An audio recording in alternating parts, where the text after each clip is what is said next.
Muhammadan abduhu wa rasuluhu ila ridwanih. Allahumma salli alaihi wa ala alihi wa ashabihi wa ikhwanih. Hadirin dan hadirat yang dirahmati oleh Allah Subhanahu wa taala, di antara hal yang diimani oleh ahlu sunnah wal jamaah adalah beriman tentang adanya alam barzakh. Kata Allah, wa mi waraihim barzakhun ila yaumi ba'atsun. Dan setelah itu ada kehidupan barzakh sampai hari kiamat, yaitu alam perantara antara alam dunia dengan alam kebangkitan yang dikenal dengan alam barzakh atau disebut juga dengan alam kubur, ya. Dan dia adalah alam tersendiri yang berbeda dengan alam yang sedang kita jalani sekarang ini, ya. Ini adalah alam yang gaib. Di dalam alam tersebut terjadi banyak kejadian-kejadian.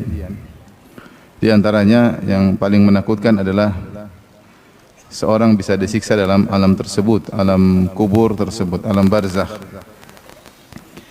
Dan Nabi SAW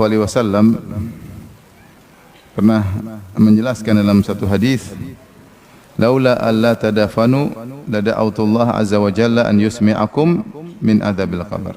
Kalau bukan karena kalian bakalan tidak saling menguburkan, tentu akan aku berdoa kepada Allah agar kalian mendengar sebagian dari azab kubur. Itu Rasulullah SAW sebenarnya ingin kita dengar tentang azab kubur, karena kalau seorang tahu tentang azab tersebut, tentunya dia akan bertakwa kepada Allah Subhanahu wa taala. Namun kalau kita mendengar azab kubur, maka tidak seorang pun akan menguburkan saudaranya, takut diazab. Takut diazab. Hadis ini ada kisahnya. Kenapa Rasulullah mengatakan demikian? Bainama Nabi sallallahu alaihi wasallam, dari Zaid bin Sabit, hadis riwayat Muslim, ketika Nabi sallallahu alaihi wasallam fi haitin li Bani Najjar ala baghlatin lahu wa nahnu ma'ahu. Nabi sedang naik begol. Begol itu adalah persilangan antara kuda dengan himar, ya. Sehingga tidak lebih tinggi daripada kuda, tapi lebih tinggi daripada himar di antara. Rasulullah naik begol dengan penuh tawadhu'nya, dan kami bersama Nabi sallallahu alaihi wasallam. Idh hadat bihi fakadat tulqihi. Tiba-tiba begol tersebut melengos atau membalik arah, ya. Hampir dengan ketakutan hampir menjatuhkan Nabi sallallahu alaihi wasallam. Wa idza akburun sittah, tiba-tiba ada 6 kuburan, atau khamsah, atau 5 kuburan, atau arba'atun, atau 4 kuburan kita lihat, ya. Faqala, Rasulullah bertanya sallallahu alaihi wasallam, man ya'rifu ashaba hadhil akbur? Siapa yang tahu penghuni kuburan-kuburan ini? Faqala rajulun ana. Ada yang mengatakan saya, Rasulullah. Qala famata mata haula? Mereka meninggalnya kapan? Qala matu fil isyraq. Mereka meninggal di zaman jahiliyah dalam kondisi apa? Syirik. Jadi isyraq maksudnya di zaman jahiliyah dalam kondisi musyrik. Maksudnya sudah lama. Sudah lama mereka meninggal dunia dalam jahiliyah. Itu sebelum Nabi diangkat menjadi seorang nabi. Ya, itu sudah puluhan tahun lalu atau ratusan tahun lalu, sudah lama. Ini kuburan lama. Ya. Dari zaman jahiliyah, ya.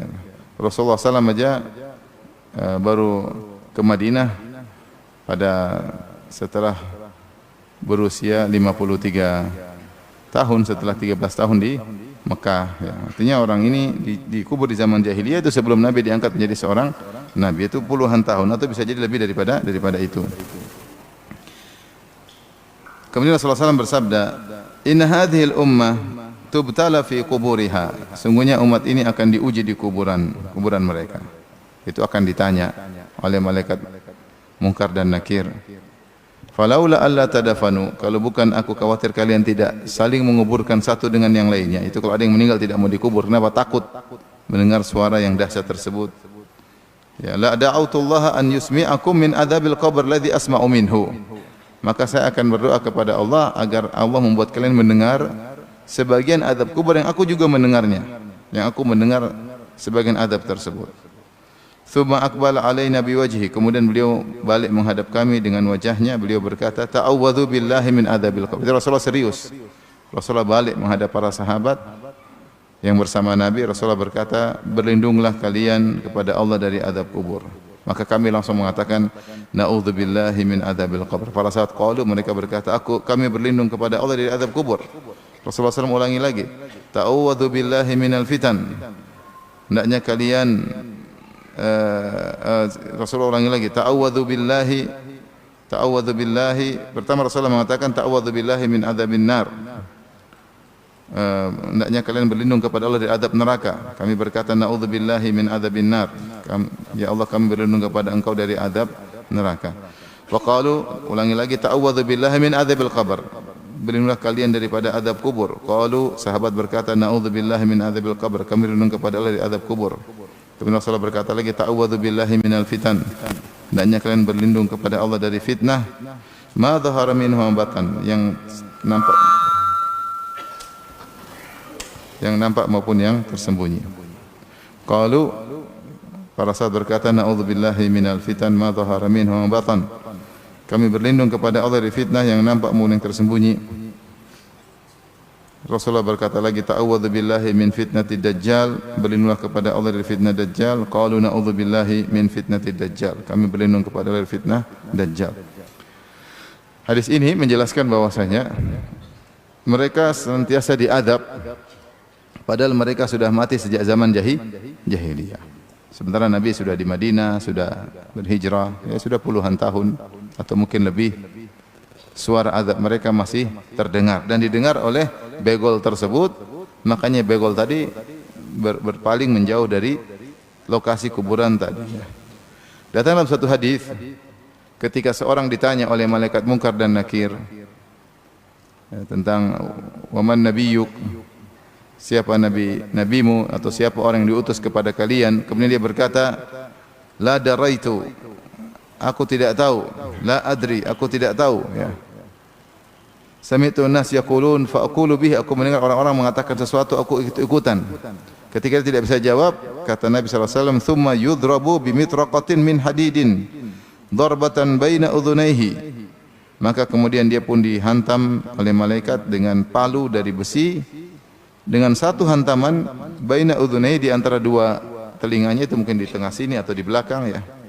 Fayasihu sayhatan yasma'uha man yalihi illa thaqalain.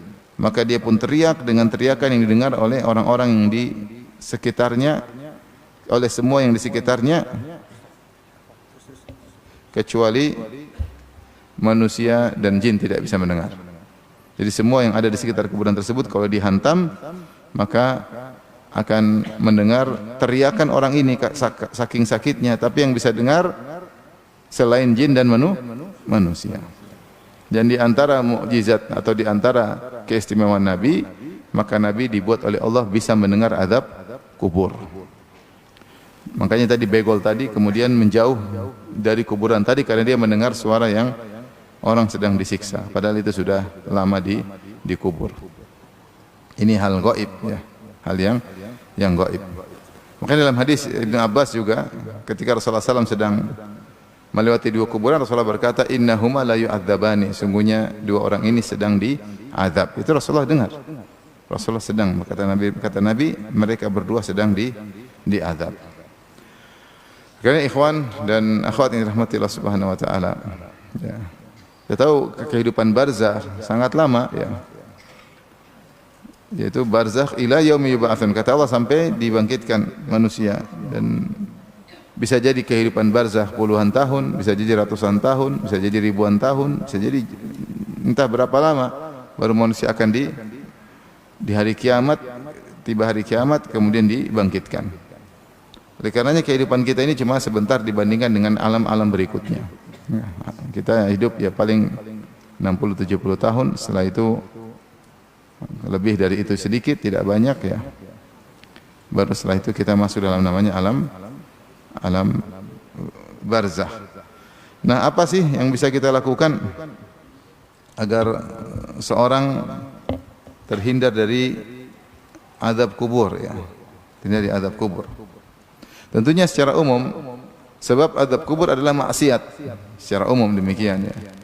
Maka semakin seorang banyak melakukan maksiat, ya, terkait dengan hatinya, terkait dengan matanya, terkait dengan telinganya, terkait dengan kemaluannya, ya, Segala jenis maksiat kalau dia lakukan semakin banyak, maka dia semakin terancam dengan azab kubur. Dan semakin seorang banyak melakukan amal soleh, maka dia akan semakin selamat dari azab kubur. Tapi apa yang dilakukan seorang agar selamat dari azab kubur? Ada beberapa amalan yang diharapkan bisa menyelamatkan seorang dari azab kubur yang sangat mengerikan, ya. Yang pertama adalah mentauhidkan Allah Subhanahu wa taala dengan tauhid yang benar. Berusaha hanya bergantung kepada Allah, berusaha cari muka hanya kepada Allah Subhanahu wa taala, berusaha tidak mengharap pujian dan sanjungan dan pengakuan manusia sebisa mungkin. Tidak bergantung hati kepada makhluk sebisa mungkin, ya. Sebisa mungkin. Tidak mengharap pujian mereka semaksimal mungkin. Kenapa? Karena Allah berfirman, ya, dalam Al-Qur'an, "Yutsabbitullahu alladhina amanu bil qawli tsabiti fil hayatid dunya wa fil akhirah." Sungguhnya Allah mengkokohkan orang-orang yang beriman dengan al-qaulu tsabit, dengan perkataan yang kokoh fil hayatid dunya, ketika di dunia, wa fil akhirah, dan juga di akhirat.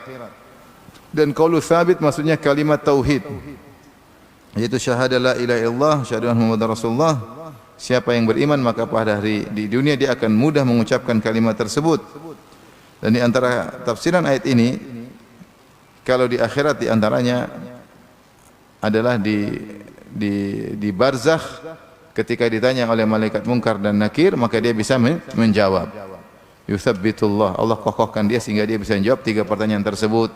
Man rabbuk, wa madinuk, wa man nabiyyuk. Siapa Tuhanmu, apa agamamu, dan siapa nabimu, ya. Dan tentu sering saya sampaikan bahwasanya jawaban atas pertanyaan ini bukan masalah hafalan, ya, tetapi masalah keimanan. Siapa yang imannya semakin bagus, tauhidnya semakin kuat, maka dia mudah menjawab. Karena datang dalam riwayat orang munafik ditanya dengan pertanyaan tersebut dan mereka tidak bisa jawab. Mereka mengatakan, ha la adri, saya tidak tahu, saya tidak tahu. Padahal orang munafik kenal betul Nabi sallallahu alaihi wasallam. Bahkan mereka hidup di kota Madinah, bertetangga dengan Nabi sallallahu alaihi wasallam, mereka salat bareng dengan Nabi sallallahu alaihi wasallam, mereka juga terkadang berinfak, terkadang mereka ikut serta dalam jihad. Tentu mereka tahu betul siapa Nabi, siapa Allah, dan agama Islam. Tapi ketika ditanya di alam barzakh, mereka dibuat lupa, dibuat tidak ingat. Kenapa? Karena mereka tidak beriman. Jadi masalahnya bukan masalah hafalan, ya, tapi siapa yang beriman akan bisa jawab, siapa yang tidak bisa beriman karena saking takutnya dia lupa sehingga dia tidak bisa jawab. Maka seorang berusaha bertauhid, menjaga kalimat tauhid dengan harapan ketika ditanya oleh malaikat Munkar dan Nakir, dia akan ditolong oleh Allah, dikokohkan sehingga dia bisa menjawab pertanyaan malaikat Munkar dan Nakir. Yang kedua, ya,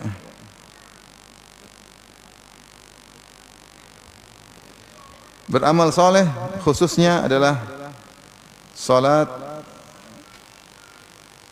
puasa, ya, dan juga zakat. Salat, zakat, puasa, dan amal soleh secara umum, ya.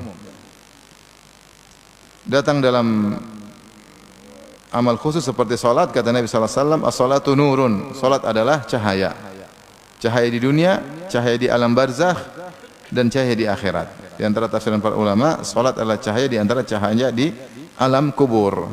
Siapa yang sering salat maka akan diberi cahaya baginya di alam kubur. Dan kalau diberi cahaya berarti dia selamat dari azab kubur. Kemudian juga puasa datang dalam riwayat yang khusus, ya. Rasulullah SAW bersabda,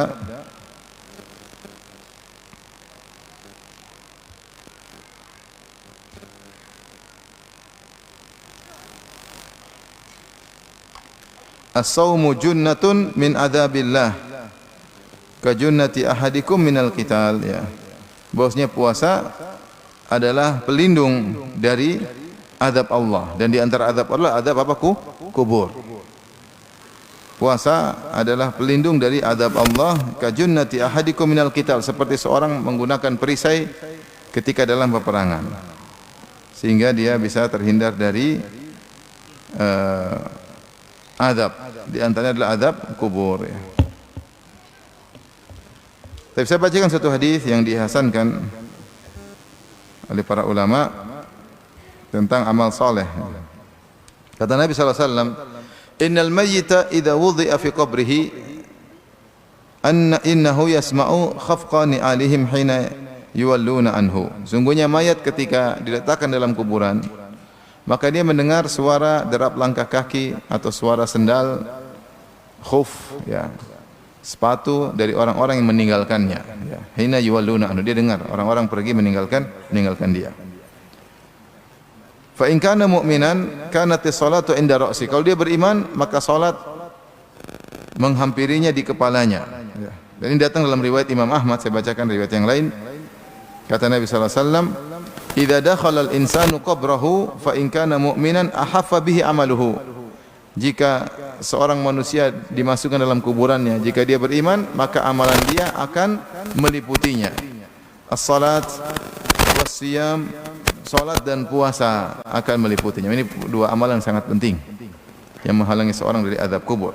Secara umum amal solehnya seluruhnya meliputinya, khususnya salat dan puasa.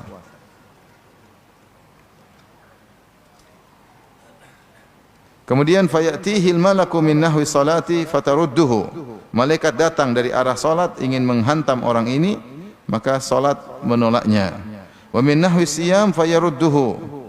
Maka malaikat ingin menghantamnya dari arah di mana ada puasa, maka puasa menolaknya. Ini dalam hadis riwayat Al-Imam Ahmad. Ditafsirkan dalam hadis yang kita baca sekarang.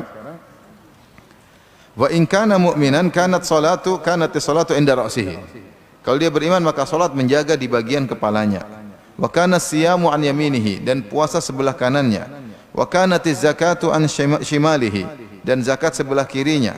Wa kana fi'lul khairati minas sadaqati was-silati wal ma'rufi wal ihsani ila nasi inda rijlaihi.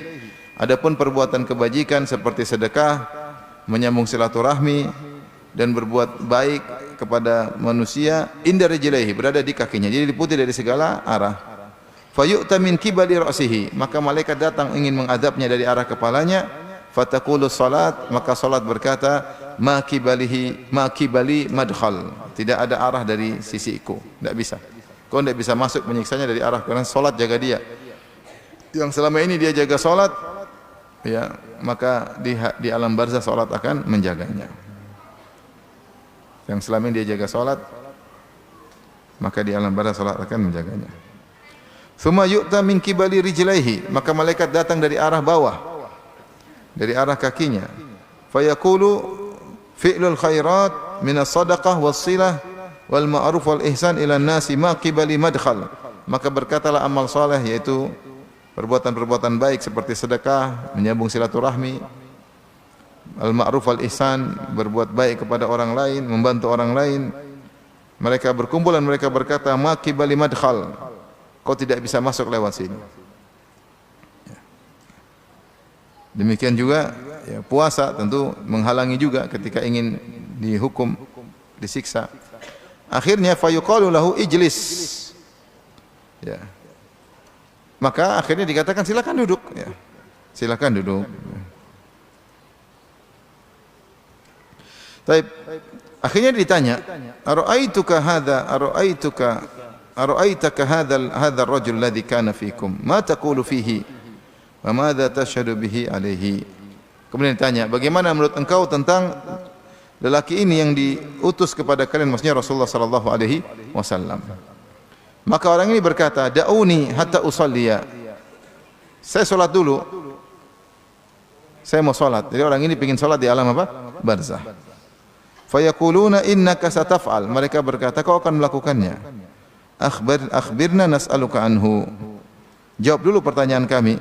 Siapa lelaki yang diutus di antara kalian dan bagaimana menurutmu, apakah kau mempersaksikan dia? Maka orang ini pun menjawab, Muhammadun. Orang itu adalah Muhammad. Asyhadu annahu Rasulullah, dan aku bersaksi bahwasanya adalah Rasulullah, wa annahu ja'a bil haqq, dan sungguhnya dia telah membawa kebenaran. Intinya ini dalil bahwasanya orang yang rajin salat, rajin puasa, suka berbuat baik kepada orang lain, suka menyambung silaturahmi, maka dia akan dijaga oleh amal-amal tersebut. Ya. Tugas kita di dunia adalah menjaga salat, menjaga puasa, silaturahmi dijaga, sedekah dijaga, berbuat baik sama orang jangan pernah bosan. Ya. Meskipun orang tersebut membalas dengan keburukan, tetap kita balas dengan kebaikan. Karena kita ingin dijaga oleh Allah dengan sebab amal-amal soleh tersebut. Ya. Kan datang dalam riwayat yang lain, amal soleh akan berubah menjadi seorang yang rupanya indah, yang wangi, berkain putih, menemani orang yang dikubur. Sehingga dia berkata, "Man anta, siapa engkau?" Maka orang ini berkata, "Ana amaluka saleh." Aku adalah amal salehmu selama di dunia. Dan kita tahu dalam banyak hadis Allah bisa merubah suatu yang abstrak menjadi suatu yang konkret. Di antaranya ini, ya, amal saleh suatu yang abstrak tapi dirubah, dibentuk oleh Allah menjadi seorang yang tampan, yang indah, yang harum, yang menemani dalam kuburannya. Maka jangan malas-malas untuk salat, jangan malas untuk puasa wajib maupun puasa sunnah, dan jagalah silaturahmi, dan juga jangan lupa untuk berbuat baik kepada orang lain. Ya. Taib. Di antara amalan yang juga bisa dilakukan untuk menghindarkan dari azab kubur adalah berjihad, yaitu mati syahid di jalan Allah Subhanahu wa taala. Allah berfirman, "Wala tahsabanna alladhina qutilu fi sabilillahi amwatan." Jangan kalian menyangka, jangan engkau menyangka orang-orang yang meninggal dalam jihad fi sabilillah mereka adalah mayat-mayat. Bal ahya'un, bahkan mereka hidup. Inda rabbihim yurzaqun. Mereka hidup di sisi Rabb mereka dan mereka diberi rizki, yaitu dapat nikmat kubur, dapat nikmat alam barzakh. Farihina bima atahumullahu min fadlih, dan mereka gembira dengan karunia yang Allah berikan kepada mereka. Ya, jadi mereka dalam kondisi nyaman di alam barzakh dengan hayat barzakhiyah, dengan kehidupan khusus, yaitu kehidupan alam barzakh yang lebih indah daripada kehidupan dunia. Ya, yang lebih indah daripada kehidupan dunia. Ya. Karena orang soleh ketika masuk di alam barzakh mereka dapat kehidupan yang lebih indah. Makanya ketika Nabi Muhammad SAW merasakan sakaratul maut dan dalam kondisi kepayahan, maka Fatimah mengatakan, "Sungguh berat penderitaanmu wahai Anda." Maka Rasulullah berkata, "Ma ala abiki karb ba'dal yaum." Ya. Tidak ada penderitaan lagi kepada ayahmu setelah ini. Setelah ini. Jadi orang yang soleh, mereka berpindah kepada alam yang mereka hidup lebih indah lagi.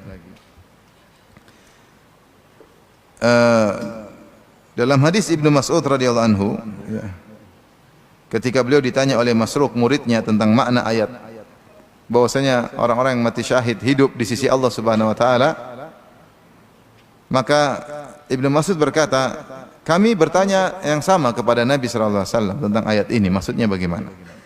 Maka Rasulullah SAW menjelaskan tentang hayat barzakhiyah, kehidupan alam barzakh, kenikmatan yang dialami oleh orang-orang yang mati syahid. Kata Nabi SAW, "Arwahuhum fi jawfi tayrin khudr." Ruh mereka berada di dalam rongga burung yang berwarna hijau. Jadi kata para ulama, karena mereka telah mengorbankan jasad mereka dicabik-cabik di jalan Allah Subhanahu wa taala, maka di alam barzakh mereka diganti dengan jasad sementara berupa burung yang berwarna apa? Hijau. Karena kenikmatan alam barzakh kenikmatan masih muqaddimah, belum sempurna kenikmatannya, ya. Tapi dibandingkan dunia sudah jauh lebih baik, ya. Nanti ketika hari kiamat baru dikembalikan jasad yang luka-luka tadi, dikembalikan sehingga sempurna menikmati kenikmatan di surga, ya. Untuk di alam barzakh, dan alam barzakh ini ada connecting dengan surga. Ini hal yang gaib, ya. Manusia dikubur di kuburan, di tanah, surga di langit, tapi ada connecting. Gimana caranya? Hanya Allah yang tahu. Allah menciptakan dimensi, Allah mengkaitkan dimensi satu dengan yang lainnya, mengkaitkan alam satu alam yang lainnya. Hanya Allah yang tahu. Ini hal yang gaib. Kita hanya bisa beriman di luar daripada nalar kita. Maka kata Rasulullah SAW, "Arwahuhum fi jawfi tayrin khudr." Ruh mereka berada di dalam rongga burung yang berwarna hijau. Laha qanadil mu'allaqatun bil arsh. Dan burung-burung ini punya sangkar yang gantung di arsy Allah Subhanahu wa taala. tasrahu minal jannati haitsu sya'at. Yang burung-burung ini terbang kemana-mana mengitari surga yang dia inginkan. Tsumma ta'wi ila tilkal qanadil. Kemudian burung tersebut bersangkar ke sangkar-sangkar tadi. Fattala alaihim rabbuhum tila'atan. Maka Allah pun menelaah mereka dengan satu telaah, yaitu ketemu mereka atau menyapa mereka. Faqala hal tashtahuna syai'an. Kalian ingin sesuatu yang lain? Itu mau nikmat yang lain. Faqalu ayya syai'in nashtahi wa nahnu nasrahu minal jannati haitsu syi'na. Apalagi yang mau kami mau ya Allah, sementara kami berterbangan ke surga kemana saja yang kami sukai. Kita kalau di dunia ditanya begitu, pengen lagi? Tentu kita pengen lagi, ya enggak? Artinya kenikmatan dunia punya keterbatasan. Masih pengen lagi? Pengen punya rumah lagi, pengen punya mobil lagi, pengen muda lagi, pengen ini lagi, banyak yang diinginkan. Pengen punya anak lagi, banyak. Tapi mereka ketika ditanya, kalian masih pengen apa? Ada sesuatu yang diinginkan, kata mereka, apalagi mau diinginkan ya Allah? Sementara kami sudah berterbangan di surga di mana saja yang kami sukai. Fa fa'ala dzalika bihim thalatha marrat. Allah Subhanahu wa taala tanya mereka sampai 3 kali seperti itu. Jawabannya sama. Mereka tidak ingin apa-apa, sudah nikmat yang luar biasa. Makanya dalil bahwasanya kehidupan di alam berikutnya bagi orang beriman adalah kehidupan yang lebih indah. Makanya saya pernah menghibur ada kerabat ya, anaknya meninggal, hafiz Quran, sekolah di UIM ya. Kemudian meninggal masih muda, udah punya. Ketika seorang sedang tasyahud, kata Nabi sallallahu alaihi wasallam, "Idza faraga ahadukum min at-tasyahhudil akhir." Jika salah seorang dari kalian sudah selesai di tasyahud akhir, falyata'awwadz billahi min arba', maka hendaknya berlindung kepada Allah dari 4 perkara. Min adzabi jahannam, yaitu Allahumma na'udzubika min adzabi jahannam, wa min adzabil qabr, berlindung dari azab kubur, min fitnatil mahya wal mamat, dari fitnah kehidupan dan kematian, wa min syarril masih dajjal, dan fitnah dajjal. Jadi kalau kita sudah tasyahud selesai, kita baca Allahumma na'udzubika min adzabi jahannam wa min adzabil qabr. Tapi harapan saya bukan sekedar baca, tapi dihayati. Doa itu paling penting adalah menghayati.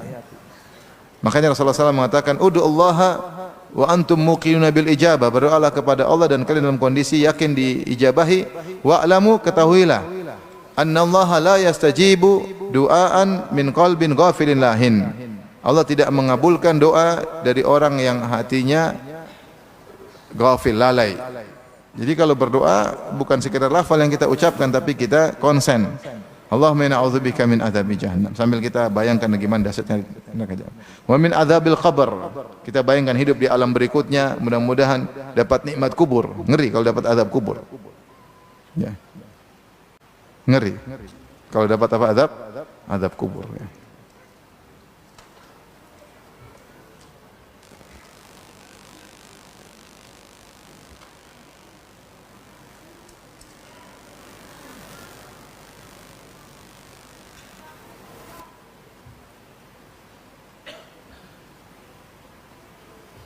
Kata Ibnu Al-Qayyim rahimahullahu taala,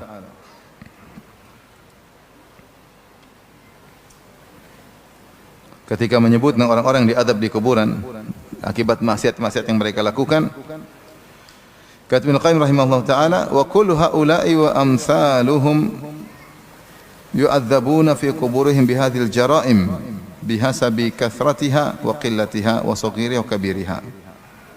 Dan mereka semua dan yang semisalnya diadab dalam kuburan mereka dengan sebab dosa-dosa ini, tergantung banyaknya atau sedikitnya, sesuai dengan kadar banyak dan sedikitnya, besar maupun kecilnya.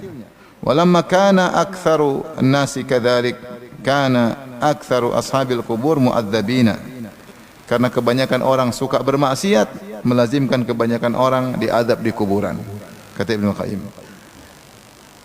Kebanyakan orang bertakwa atau bermaksiat? Bermaksiat. Karena kebanyakan orang melakukan maksiat-maksiat tersebut, maka kebanyakan orang dikubur, penghuni kubur diadab. Wal faizu minhum qalil, dan yang selamat dari adab kubur cuma sedikit. Fa dhawahirul kuburi turabun wa bawatinuha hasaratun wa adzabun. Luar kuburan tersebut dari atas kita lihat hanyalah tanah. sementara di balik kuburan tersebut isinya adalah penyesalan-penyesalan dan azab. Wa adzabu dhawahiriha bit-turabi wal hijaratil mankushati mabniyatun.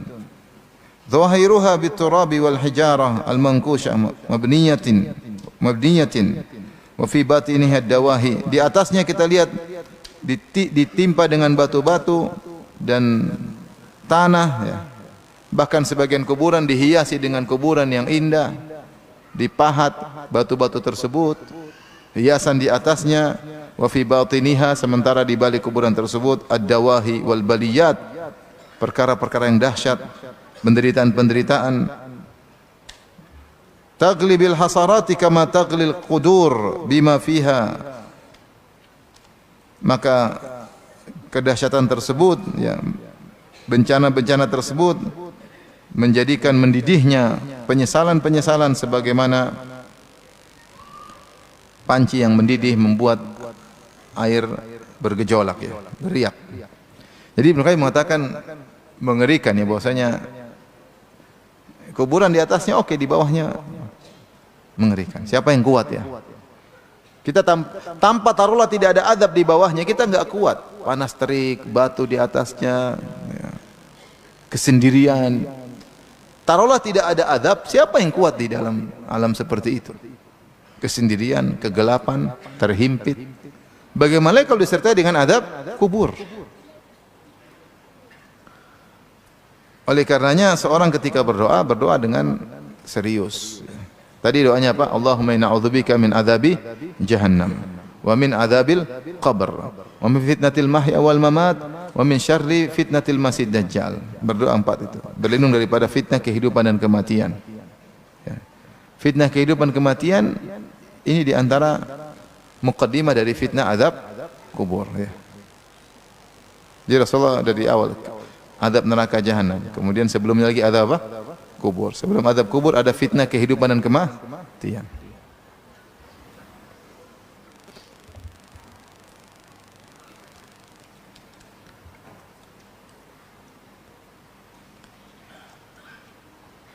Di antaranya dengan mendoakan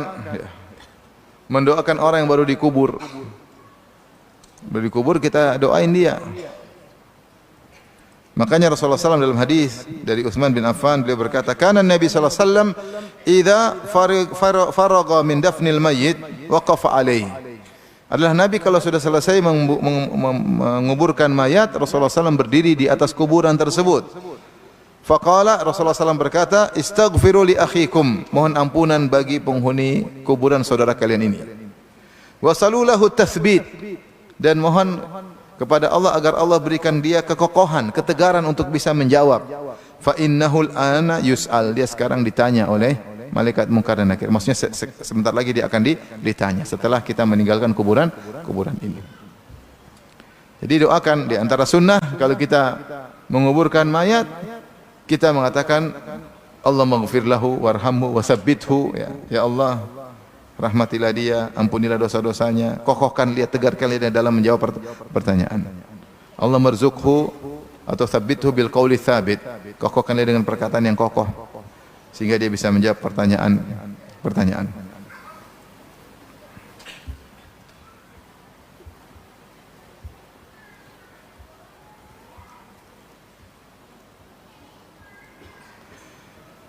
Sekarang yang keberapa?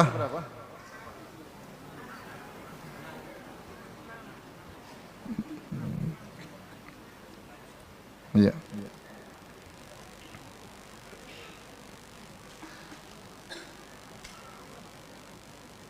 Di antara sebab utama seorang agar diselamatkan dari azab kubur adalah bertobat dan beristighfar. Karena semua itu sebab dosa. Oleh karena Ibnu Taimiyah rahimahullah ketika menyebutkan sebab diampuninya dosa-dosa, beliau berkata, "Qad dallat nususul kitabi wa sunnah ala anna uqubatadz dzunubi tazulu anil abdi binahwi asyrati asbab." Al-Quran dan Sunnah, dalil-dalil menunjukkan, Al-Quran dan Sunnah menunjukkan bahwasanya hukuman akibat dosa yang menimpa seorang hamba bisa hilang dengan salah satu dari 10 sebab. Di antaranya taubat, dengan bertaubat. Tapi Ibnu Qayyim punya fikih tersendiri. Ibnu Qayyim dalam sebagian kitabnya dia mengatakan seorang tidak mengapa jika sebelum tidur dia merenungkan dirinya, ingat dosa-dosanya sebelum tidur, kemudian dia bertobat sebelum tidur, kemudian dia iringi dengan salat taubat. Padahal salat taubat asalnya bukanlah salat yang rutin. Dia bukan salat rutin, tapi dia salat kalau ada sebab. Kapan seorang berdosa, mau siang, mau malam, mau subuh, dia segera salat taubat. Tetapi jika orang taruhlah dia orang soleh, mungkin dia tidak terjerumus dalam dosa-dosa besar. Kata Ibnu Qayyim, tidak mengapa sebelum tidur dia renungkan dosa-dosanya, muhasabah sebelum tidur. Ketika dia ingat dosa-dosanya, kemudian dia tergerak bertobat, disertai salat taubat boleh. Disertai salat taubat sebelum tidur. Tapi dia didahului dengan apa? Renungan-renungan muhasabah. Bahwasanya saya orang berdosa, bertobat semoga dan bertekad nanti besok tidak bermaksiat lagi ya. Menyesali semua perbuatan dengan syarat-syarat taubat. Tapi intinya seringlah kita bertaubat. Yang kedua istighfar. Istighfar sering kita bilang astaghfirullah, astaghfirullah, astaghfirullah. Yang ketiga di antaranya sering melakukan amal kebajikan. Ini adalah amalan umum ya. Karena al-hasanatul mahiyah, kebaikan-kebaikan bisa menggugurkan dosa-dosa. Kata Allah Subhanahu wa taala, "Wa aqimis salata tarafayn nahari wa zulafan minal lail, innal hasanati yudhibna sayyi'at." Dirikanlah salat di ujung hari, di awal dan ujung hari, dan juga sebagian malam, itu salat 5 waktu. Sungguhnya al-hasanat yudhibna sayyi'at, sungguhnya kebaikan-kebaikan, di antaranya kebaikan-kebaikan salat akan menggugurkan dosa-dosa. Dan di antaranya perkara berikutnya, tadi sering bertobat dan beristighfar dan melakukan amal kebajikan. Ini sekarang sebab berikutnya, penghalang. Al-ikthar minal ihsan ilal khalq. Ini sudah kita singgung tadi. Ketika seorang dikubur, maka salat menjaga di mananya? Kepalanya. Kemudian puasa di sebelah apa? Kanannya. Terus kakinya dijaga oleh amal-amal kebajikan. Di antaranya al-ma'ruf wal ihsan ilan nas. Berbuat baik kepada orang lain. Kalau ada orang mengalami penderitaan, kita tahu dia sedang menderita, itu kesempatan kita untuk menghilangkan penderitaannya agar kita dihilangkan penderitaan kita. Di dunia maupun di akhirat. Terutama di akhirat. Penderitaan di dunia ini masih kita bisa jalani. Tapi kalau penderitaan di alam barzakh kita enggak ada pilihan. Apalagi penderitaan di hari kebangkitan. Makanya Rasulullah SAW bersabda, "Man naffasa an mu'min kurbatan min kurabid dunya, naffasa Allah an kurbatan min kurabi yaumil qiyamah." Siapa yang memberi keringanan kepada seorang mukmin penderitaannya di dunia, maka Allah akan berikan dia keringanan atau melenggakan atau menghilangkan penderitaannya dari penderitaan hari kiamat. Ya. Ya. Oleh karena seorang berusaha al-jazaa misal amal, ya, balasan sesuai dengan perbuatan. Siapa menghilangkan penderitaan seorang, dia akan dihilangkan penderitaan di dunia. Tapi Allah, Nabi tidak sebutin siapa menghilangkan penderitaan seorang di dunia akan dihilangkan penderitaannya di dunia juga. Rasulullah langsung sebut penderitaan hari kiamat. Kenapa? Karena penderitaan dunia itu ringan. Yang paling penting penderitaan hari kiamat. Siapa yang menghilangkan penderitaan seorang, dia akan dihilangkan penderitaan. Termasuk di antaranya penderitaan di alam barzakh. Kalau orang dalam kondisi kepepet, lagi sulit, kita tahu dia jujur, dia sulit, dia menderita, kita bantu. Penderitaan apapun, umum. Kata Nabi SAW, kurbatan min kurabid dunia. Penderitaan apapun dari penderitaan dunia. Mungkin dia butuh uang, mungkin dia butuh obat, mungkin dia butuh teman, mungkin dia butuh apa kayak. Dia menderita. Sisihkan waktu kita untuk membantunya. Sisihkan kita harta untuk membantunya.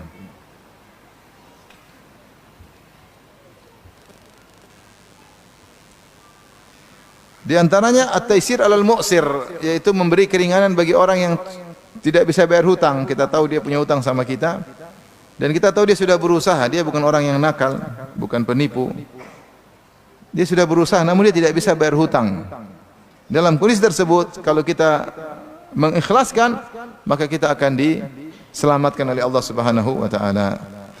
Dari Abu Hurairah radhiyallahu anhu, Nabi sallallahu alaihi wasallam bersabda, "Kana tajirun yudayinun nas, fa idza ra'a mu'siran qala li fityanihi tajawazu anhu, la'allallah an yatajawaza anna. Ada seorang suka memberi hutang kepada orang-orang.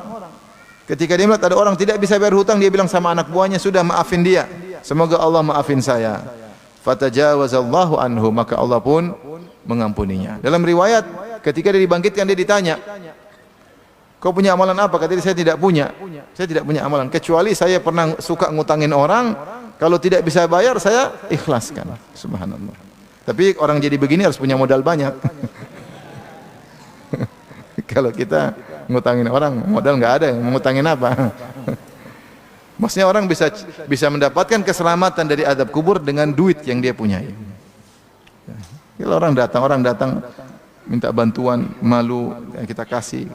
Dan kita beda kalau orang itu memang nakal ya, dia punya aset nggak mau dijual, itu lain, kita bisa kejar.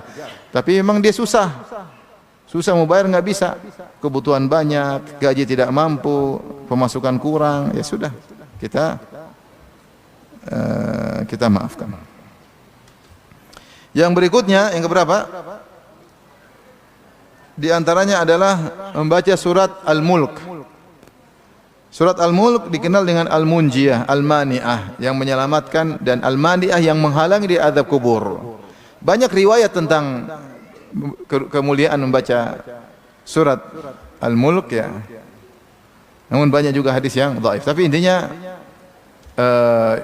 hadis-hadis yang sahih menunjukkan bahwasanya surat Al-Mulk kalau dibaca seorang perhatian kepadanya, maka akan menjadi sebab dia diselamatkan oleh Allah Subhanahu wa taala.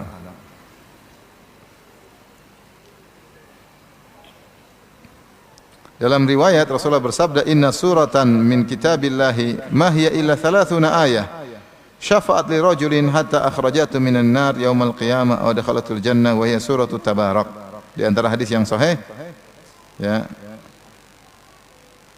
Surat dalam Al-Qur'an 30 ayat memberi syafaat kepada seorang sampai mengeluarkan dia dari neraka jahanam pada hari kiamat kelak dan masukkan dia ke dalam surga.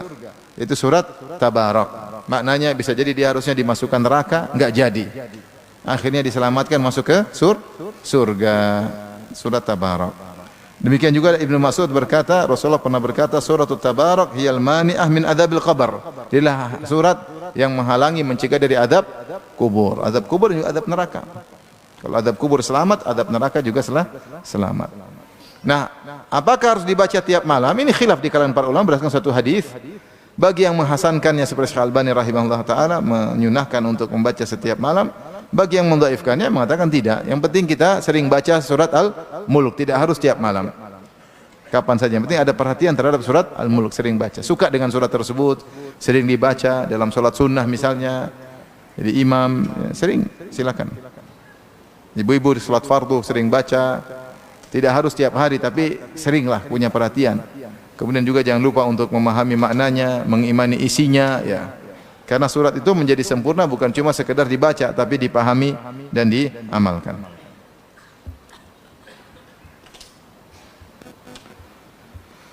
Sekarang yang keberapa? Yang terakhir.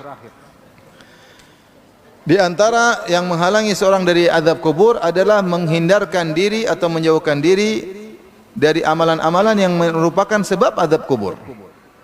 Menjauhkan diri dari amalan-amalan atau dosa-dosa yang merupakan sebab azab kubur. Datang dalam beberapa hadis, di antaranya adalah namimah dan tidak menjaga diri ketika buang air kecil. Rasulullah SAW marra bi qabrain, kata Ibn Abbas, Rasulullah SAW melewati dua kuburan. Faqala innahuma la yu'adzabani, sungguhnya dua penghuni kubur ini sedang diazab. Wa ma yu'adzabani fi kabirin, mereka diazab bukan pada perkara yang besar, itu perkara yang mereka bisa tinggalkan. Dalam riwayat kata bal kabir, kata Rasulullah, bahkan ini perkara besar sehingga buktinya mereka diazab. Amma ahaduhuma fakana yamshi bin namimah. Adapun yang satu karena suka jalan ke sana kemari mengadu domba, bikin cerita sehingga satu orang benci kepada saudaranya. Ya. Dia bikin narasi sehingga suami benci kepada istrinya. Ah, istrimu kayak gitu, istrimu gini-gini. Nah, ini dibenci sama istrinya. Makanya dari Rasulullah mengatakan, tahukah kalian syirarukum, orang yang buruk di antara kalian? Ya, kata Rasulullah SAW, yaitu yang berjalan di antara kalian al-mufsiduna, ya, bainal ahibbah, yang membuat rusak di antara orang-orang yang saling mencintai.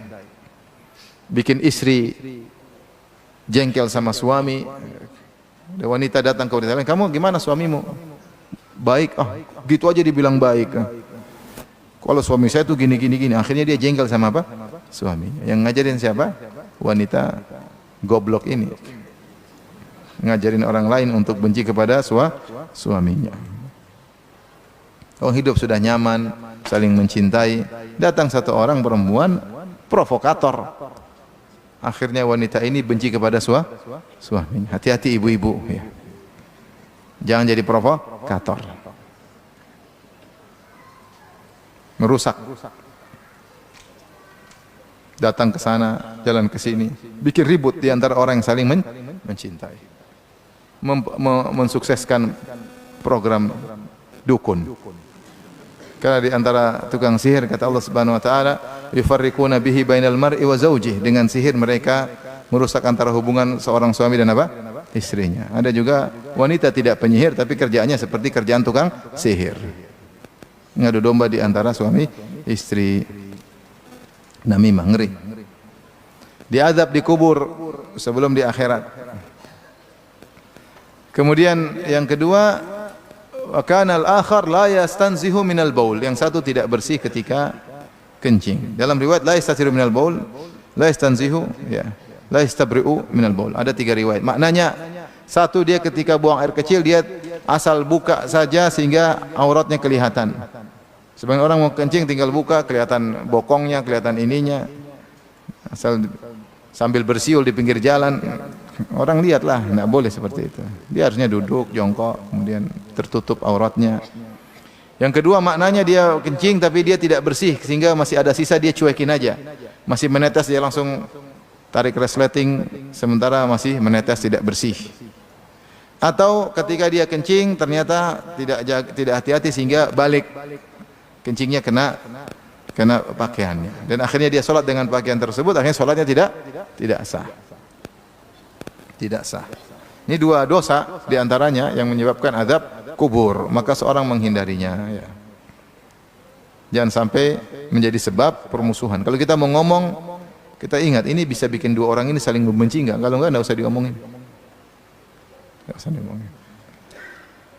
Tapi di antara dosa yang penyebab azab kubur, Rasulullah SAW pernah diperlihatkan dalam mimpi. Rasulullah SAW diajak oleh malaikat, kemudian Rasulullah melihat 4 orang model sedang diazab. Yang pertama adalah seorang berdusta, ya, kadzabun yakdzibu bi kadzbah, ya, fatunqalu anhu hatta tablughal afaq. Seorang berdusta dengan satu pendusta, dan dia bersatu dusta, kemudian akhirnya di-share sehingga dustanya menjelajah ke seluruh alam semesta.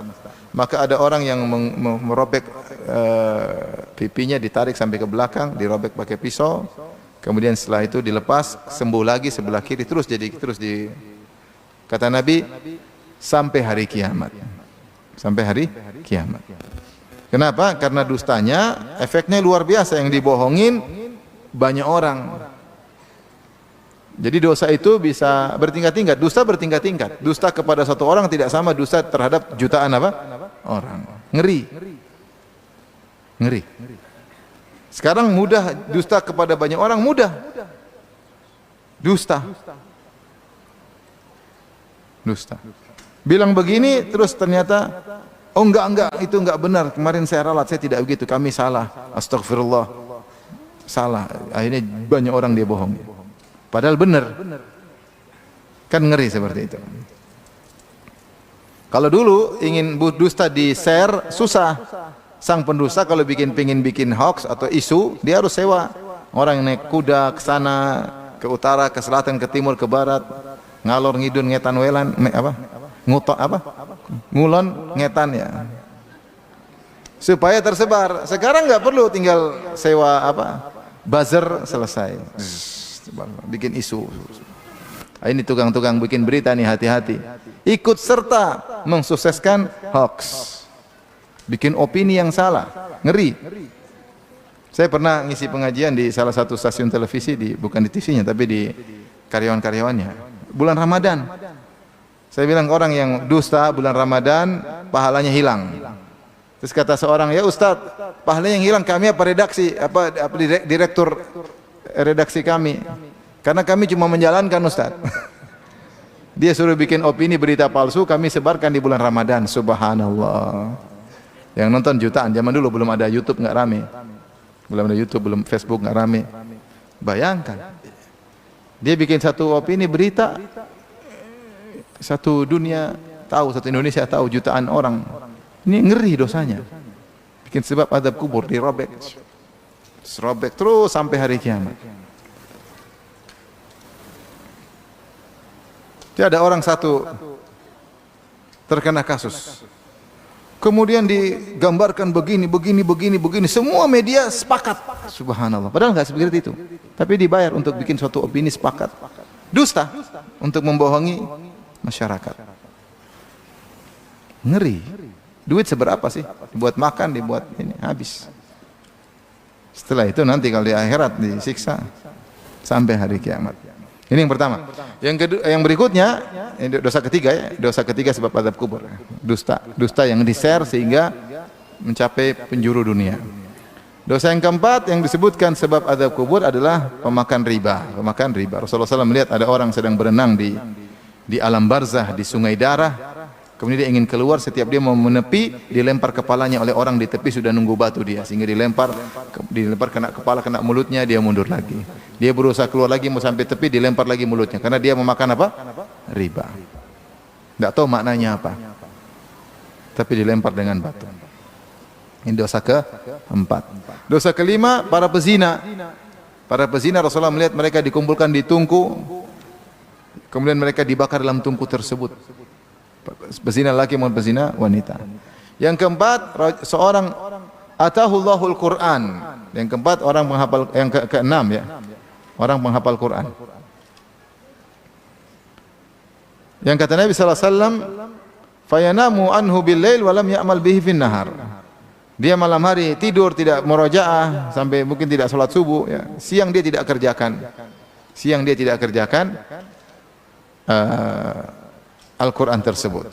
Ada perkataan ini dari Ibnu Qayyim.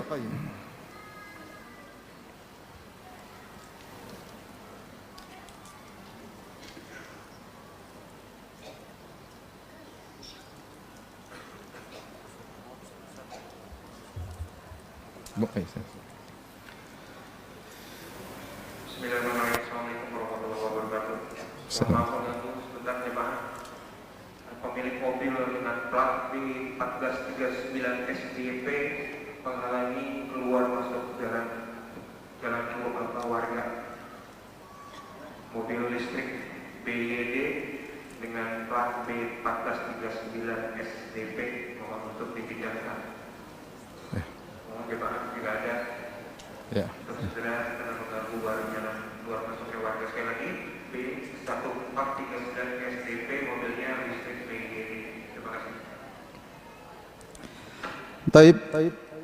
Rasulullah Ibnu Qayyim berkata dalam kitabnya Zadul Ma'ad, "Walihada kana ahlul Qur'an humul alimuna bihi al-amiluna bima fihi." Namanya ahlul Quran yang mulia adalah orang-orang yang mereka mengerti tentang Al-Quran dan mengamalkannya. Wa illam yahfadhu an dhahri qalb, meskipun mungkin tidak hafal 30 juz. Tapi dia memahami, kemudian dia mengamalkan. Wa amma man hafidhahu wa lam yafhamhu, adapun orang yang hafal Quran tapi tidak paham, wa lam ya'mal bihi, apalagi tidak mengamalkannya, falaysa min ahli, maka dia bukan ahlul Quran. Wa in aqama hurufahu iqamata sahmi, meskipun dia baca Quran dengan tepat, pas, ya, tapi kalau tidak diamalkan percuma. Bahkan ada riwayat tadi disebutkan di antara azab kubur seorang diberi Al-Quran kemudian dia tidak mengamalkannya. Ya. Sebagian ulama mengatakan seakan dia menghina nikmat ini, nikmat luar biasa tapi dia cuekin, malah dia buang, malah dia tidak amalkan setelah dia menghafal Quran sebelumnya, maka dia akan diazab di alam barzakh. Ya. Tapi demikian saja ikhwan dan akhwat yang dirahmati Allah Subhanahu wa taala, semoga Allah menjauhkan kita dari azab kubur. Kalau tidak ada pertanyaan, alhamdulillah.